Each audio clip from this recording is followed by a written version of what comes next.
չգիտեմ, Նիկոլ Փաշինյանից եք վարակվել, ինչ խոսում եք վերջում գալիս, հաստում եք ուտելու, բայց դա այդ թեմա է։ Սիրելի հայրենակիցներ, իրականում իշխող ուժը ներկայացնում է, Արդարադատության նախարարության ներկայացնում է մի հատ փոքր վրիպակ էր։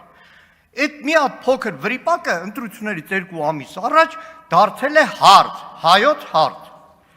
Այս մոտավորապես նման է նրան, որ վազքի առաջնությանը վազք ուղում, մեկ էլ ժյուրին որոշի, որ չէ կանոնակարգը փոխենք, կանգնեք ու օրինակ ճաղատները չեն կարող վազել, մենակ կարող են մազունեցողները վազել։ Սիրելի հայրենակիցներ, ընտրություններից 2 ամիս առաջ իշխող ուժը վրիպակ անվան տակ փոխում է խաղի կանոնները եւ այս տրամաբանությամբ հանգիստ կարող են փոխել առաջինից երկրորդ ընթերցման օրինակ առաջարկում են փոխել, որ ընտրություններին թեկնածու չեն կարող լինել մարդիկ, որոնք կրում են գեղամանուն օրինակ։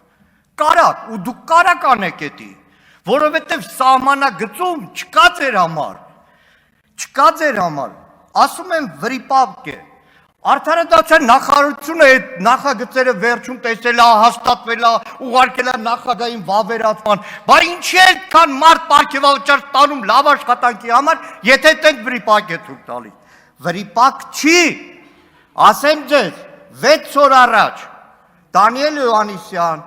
դիտորդական կազմակերպության ղեկավար է, գրել է, իսկ դուք գիտեք, որ նախքան 25 թվական ընտրական օրենսգիրքը արգելում էր, որ կուսակցությունների դաշինքները պարունակեն անձնանուններ, սակայն 24 թվականի դեկտեմբերին ԿԸ-ի առաջարկությամբ առանց քաղաքահասարակության հետ խորհրդակցելու այդ արգելքը համում է։ Մեկ էլ եթե ԿԸ-ը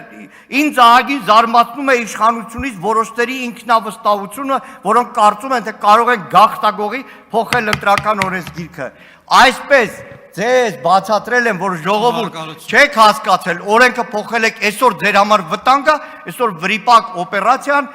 բերել եք, ներկայացնում եք հայ ժողովրդին իբր բարելավման համար։